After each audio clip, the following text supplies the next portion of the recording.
পৃথিবীর ইতিহাসে কোনো যুদ্ধে 57 জন মিলিটারি অফিসার একদিনে 2 দিনে মারা গেছে এমন কোনো হিস্ট্রি নাই। ব্যর্থতা হচ্ছে আজকে যারা সরকারি দল এই ওলামায়ে কেরামের রক্তের উপর দিয়ে তাদেরকে ব্যবহার করে ক্ষমতায় আসবার চেষ্টা এবং দিন শেষে ওয়াদা না রাখা।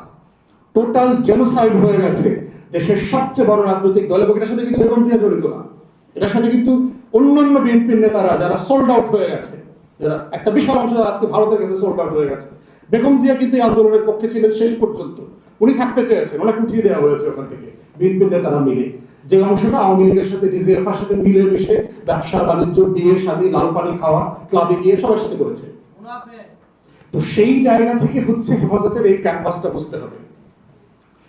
এরপরে কথা হচ্ছে যে রেজলিউশন কি, এটা যেটা করেছে যে দেখেন অনেকগুলো প্রসেসের মধ্য দিয়ে কিন্তু হেফাজতের গণহত্যা হয়েছে। আসার পরে পিলখানা গণহত্যা হয়ে গেছে, এবং এই প্রত্যেকটা গণহত্যার কিন্তু ধারাবাহিকতা আছে। দেখবেন পিলখানা গণহত্যা হয়েছে যেটা রাষ্ট্র আকারে, সমাজ আকারে, রাজনীতির জায়গা থেকে সিভিল সোসাইটি এইটা নিয়ে কোনো সিরিয়াস ক্যাম্পেইন, তর্ক বিতর্ক, বিচারের দাবি দাওয়াকে জনপ্রিয় করে তুলতে পারে নাই।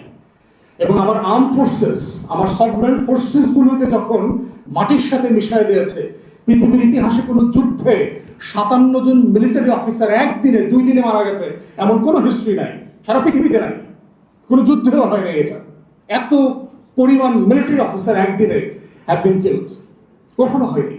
আমার কতগুলো ফোর্স, আপনারা জানেন যে বিজিবিতে ক্রস সেকশন বিভিন্ন ফোর্সেস থেকে ডেপুটেশন অফিসার দেওয়া হয়, সাথে হচ্ছে আমার বিজিবি। তাহলে আমার আর্ম ফোর্সেস এবং আমার সীমান্তরক্ষী বাহিনী এর পুরোটার উপরে যে হত্যাযজ্ঞ চলেছে রাষ্ট্র আকারে। এবং ফজলুর রহমান কমিশন পরিষ্কার করে বলে দিয়েছে এখানে ইন্ডিয়ান এলিমেন্টস ছিল, এখানে আওয়ামী এলিমেন্টস ছিল, যারা জয়েন্টলি মিলে আমার সভরেন্টিকে অ্যাটাক করেছে। বিডিআরের সাবেক চিফ মনিরুল হোসেন সাহেব ইন্টারভিউতে বলেছেন যে এখানে ইন্ডিয়ান এলিমেন্টস খুব পরিষ্কার করেছিল এবং আওয়ামী এলিমেন্টস ছিল, সবাই মিলেছিল। অসংখ্য এভিডেন্স আছে। ওখানে মিলিটারি অফিসার যিনি শহীদ হয়েছেন তার ওয়াইফ পরিষ্কার করে বলেছেন তাদেরকে যখন আক্রমণ করতে আসে তখন হিন্দি ভাষায় কথা বলছিল। ওলামায়ে কেরাম হেফাজতে যাদেরকে গ্রেফতার করা হয়েছিল তারা পর্যন্ত ইন্টারোগেশনের ব্যাপারে বলেছেন যাদেরকে হিন্দিতে ইন্টারোগেট করা হয়েছে।